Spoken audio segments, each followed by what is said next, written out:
Hello everyone, मेरा नाम नासिर नवाज है और मैं ऑस्ट्रेलिया में रजिस्टर्ड माइग्रेशन एजेंट हूँ। आज मैं बात कर रहा हूँ, एक बड़ा क्रिटिकल सवाल पूछते हैं लोग कि अगर हम अपना कोर्स डेफर करवा लें और हमने अपना वीज़ा अप्लाई किया हुआ है तो क्या इससे वीज़ा सक्सेस रेट या इसका वीज़ा के अप्रूवल रेट पे कोई फ़र्क पड़ेगा।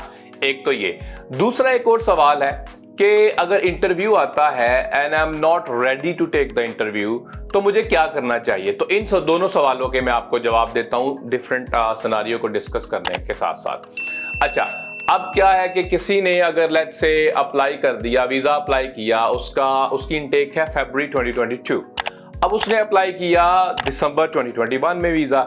अब आमतौर पे ऐसा भी नहीं हो रहा कि आपका जो वीजा है वो आए 2 महीने के अंदर। वीजा ज्यादा टाइम लगा रहा है, यानी 3 महीने 4 महीने, कुछ इंस्टेंसेस में 6 महीने भी लगा रहा है। अब होगा क्या कि आप ऑनलाइन क्लास नहीं लेना चाहते, ना लें, कोई मसला नहीं है।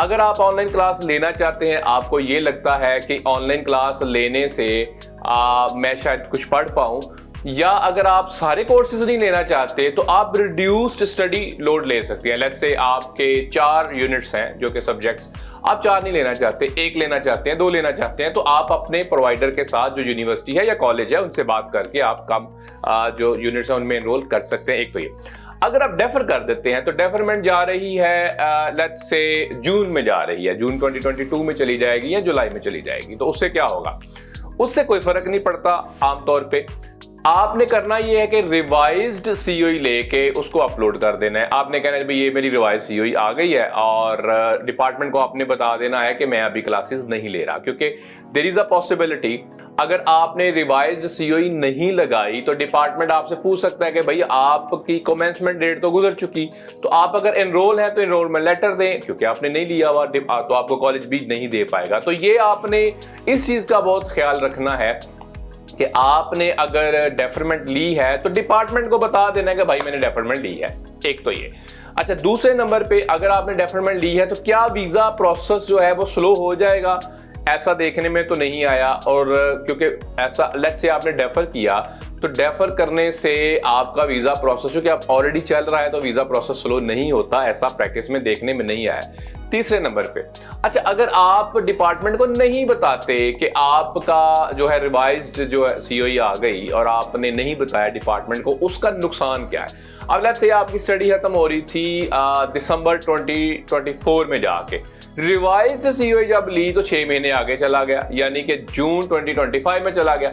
आपको जो वीजा आएगा केस ऑफिसर तो देगा आपको दिसंबर 2024 के हिसाब से, 1-2 महीना ऊपर या 3 महीने ऊपर दे देगा। कोर्स आपका एक्चुअल खत्म हो रहा है उसके बाद, तो ये मसले मसाइल बाद में जाके आपको लगेंगे कि यार ये अच्छा ये क्या हो गया। अब 3 महीने का वीजा एक्सटेंड करवाने के लिए दोबारा से आपको वीजा अप्लाई करना पड़ेगा, जो कि हो सकता है ऑन श्योर। तो ये भी एक नुकसान से आप बच सकते हैं। अच्छा, एक और चीज इंटरव्यू के हवाले से, समटाइम्स जो ऑस्ट्रेलियन एम्बेसीज हैं या हाई कमीशंस हैं, वो आपका केस ऑफिसर आपका इंटरव्यू करता है ओवर द फोन। वो आपको कॉल करते हैं, आपसे आपका नाम वगैरह पूछते हैं और एक बात भी पूछते हैं कि are you ready for the interview, कि आप कर सकते हैं या नहीं कर सकते। इफ यू आर नॉट, तो इसका ये मतलब नहीं है कि भाई अब आ गई है हाई कमीशन से कॉल तो बात करनी है। तो let's say you are feeling sick, let's say you are stuck somewhere, आप कर नहीं सकते, बड़ा शोर है, आप रास्ते में हैं, ड्राइविंग का, I mean so on and so fourth, तो देयर इज अ पॉसिबिलिटी कि आप उनको बोलेंगे भाई इस टाइम मैं तैयार नहीं हूं, लेकिन आप मुझे बाद में कॉल कर सकते हैं। इसमें कोई हर्ज नहीं है, इसमें ये नहीं है कि आपको रिफ्यूजल आ जाएगा कि भाई वो माइंड कर देंगे कि आप भाई आपका ये राइट है। If you are not in right state of mind, आप उनको कह सकते हैं कि भाई अभी हालात नहीं है। लेट्स से आप किसी के जो गम में बैठे हुए हैं, आपका वो किसी की फतीदगी है, या आप कहीं गए हुए हैं, या जहां सिग्नल्स बैड रिसेप्शन है, नहीं हो सकता तो नहीं हो सकता भाई। आप उनको बताएं कि आप मेरा इंटरव्यू रीस्केड्यूल कर लें। आमतौर पे वो रीस्केड्यूल जब करते हैं तो आपको टाइमिंग नहीं बताते कि कब करेंगे, दिल कॉल यू बैक, तो रीस्केड्यूलिंग भी की जा सकती है। ये 2 बड़े क्रूशियल सवाल आते हैं, क्योंकि अब वीजाज आना शुरू हो गए हैं। अब बहुत सारे सवाल जो है वो स्टूडेंट वीजा के हवाले से आ रहे हैं। मैं दूसरे वीजा सब क्लासेस के भी वीडियोस बनाता हूं, लेकिन अभी जो है वो ज्यादा फोकस करने की कोशिश कर रहे हैं कि बहुत सारे सिनारियोज, बहुत सारे सवाल हमें इनबॉक्स भी आते हैं, कमेंट्स भी आते हैं, उनको हम एड्रेस कर सकें।